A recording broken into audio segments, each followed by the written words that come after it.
अस्सलाम वालेकुम नाजरीन, मैं हूँ हकीम मियां मोहम्मद अफजल अल-हिजाज दुआ खाना की तरफ से। अल्लाह ताला ने फरमाया है कि खाओ पियो लेकिन हद से ज़्यादा तजावज़ ना करो। तो नाजरीन, आज हम बात करेंगे कि बवासीर क्या है और बवासीर क्यों पैदा होती है और बवासीर की कितनी अक़साम है। नाजरीन, बवासीर ये है कि मकद से खून का आना, रेशेस वगैरह पैदा हो जाने, और इसको कहते हैं ब्लीडिंग होना शुरू हो जाना, इसको कहते हैं बवासीर।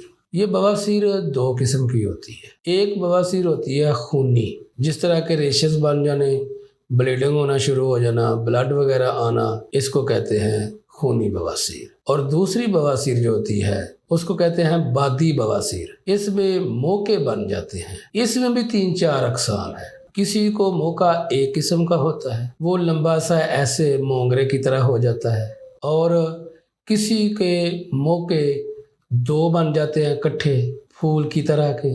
इसी तरह किसी के मौके 3 किस्म के होते हैं, और किसी के मौके इस तरह होते हैं कि 3-4 इकट्ठे मिलके ऐसे जैसे गोभी का फूल होता है, इस तरह के मौके बन जाते हैं।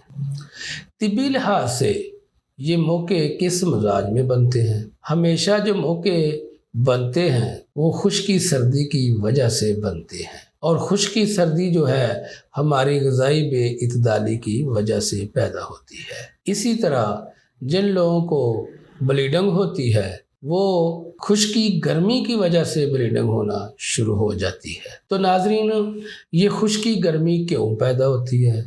हमारी ग़िज़ाई बेइतदाली की वजह से।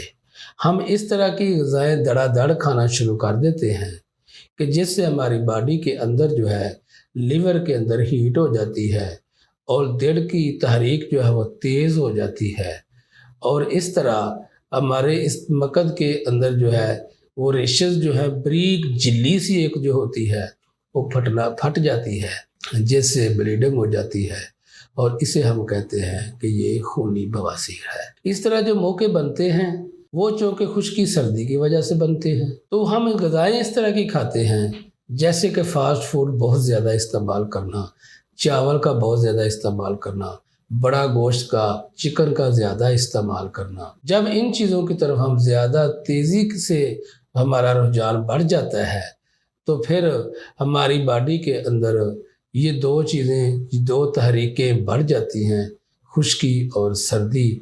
इसकी वजह से बादी बवासीर बन जाती है, मौके बन जाते हैं। दोनों ही अमल जो हैं बड़े ही तकलीफ़ देह हैं। जिन लोगों को खुश्की गर्मी हो गई है, ब्लीडिंग होना शुरू हो गई है, वो भी बेचारे बड़ी ही तकलीफ़ में मुब्तला होते हैं। तो हर वक्त जो है ना मकद से खून का बहना और बैठते उठते पेन होना, दर्द की शिद्दत जो है वो बढ़ जाती है, तो बहुत ज़्यादा तकलीफ़ में मुब्तला होते हैं। इस तरह कुछ दूसरे लोग जो हैं बादी बवासीर वाले, उनके अंदर भी जब खुश्की सर्दी बढ़ जाती है तो उनको भी पेन महसूस होना शुरू हो जाती है, बल्कि इतनी शिद्दत से पेन होती है कि वो बैठ भी नहीं सकते। कुछ लोगों को तो इस तरह शिद्दत इख्तियार हो जाती है कि उनके हल्का हल्का रकीब अपना मादा जो है वो खारिज होता रहता है। खारिज होने की वजह से कपड़े भी ख़राब रहते हैं, नमाज से भी बेचारे परेशान रहते हैं, और हर वक्त बैठना उठना जो प्रॉब्लम में मुब्तला हो जाते हैं। तो इसको कहते हैं बादी बवासीर। तो नाज़रीन, मैं अपने बयानों के अंदर आपको हर दफ़ा ये बात दोहराता आ रहा हूँ कि इंसान की ग़िज़ाई बेइतदाली की वजह से ही अमराज पैदा होते हैं, क्योंकि इंसान के अंदर 4 चीज़ें पाई जाती हैं: आग, मिट्टी और हवा, पानी। जब इनके अंदर बेइतदाली पैदा होती है तो इंसान जो है मुख्तलिफ अमराज का शिकार होता है। हमें चाहिए कि हम इतदाल के साथ जो है चीज़ों को खाएं, जिस तरह के अल्लाह ताला ने फरमाया है कि हद से ज़्यादा तजावज़ मत करो, मेरी नेमतें पैदा की हुई हैं, बेशक ये इंसानों के लिए ही पैदा की गई हैं, लेकिन इनका इतदाल के साथ खाना जो है वो इंसान के लिए सेहत होगा। प्यारे नबी सल्लल्लाहु अलैहि वसल्लम ने फरमाया कि एक हिस्सा کھانا کھاؤ، ایک حصہ پانی پیو اور ایک حصہ پیٹ کا خالی رکھو۔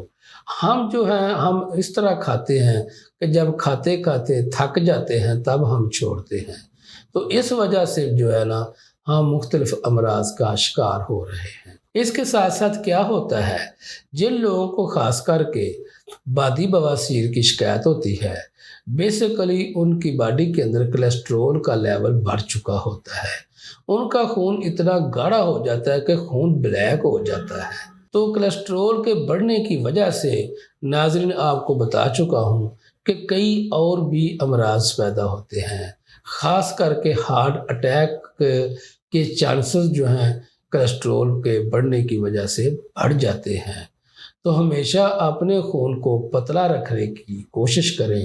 اور اس سے ایک اور بڑی وجہ ہے، وہ کیا ہے، قبض کی شکایت رہنا، ہر وقت پخانہ کھل کے نہ آنا، ایک دو تین دن گزر جانے تو پھر جو ہے پخانہ ریلیز ہونا۔ تو انسانی باڈی سے یہ سسٹم جو ہے غذا کا، یہ تو ایسے ہی ہے کہ انسان غذا کھاتا ہے، 24 گھنٹے کے بعد اس کا فضلہ خارج ہونا چاہیے۔ جب وہ فضلہ اس کی باڈی سے خارج نہیں ہوتا تو یہی فضلہ جو ہے اس کے معدے کے اندر عفونت کی شکل اختیار کر جاتا ہے۔ جب یہ عفونت کی شکل اختیار کر جاتا ہے تو پھر انسان جو ہے مختلف امراض کا شکار ہو جاتا ہے۔ تو قبض جو ہے یہ ام الامراض ہے۔ بواسیر کے اندر خاص کر قبض کا بہت زیادہ عمل دخل ہے۔ میرے پاس ایسے لوگ بھی آئے ہیں جو کہتے ہیں کہ ہمیں 4 5 دن گزر گئے ہیں، قبض کی شکایت ہے، پخانہ نہیں آ رہا۔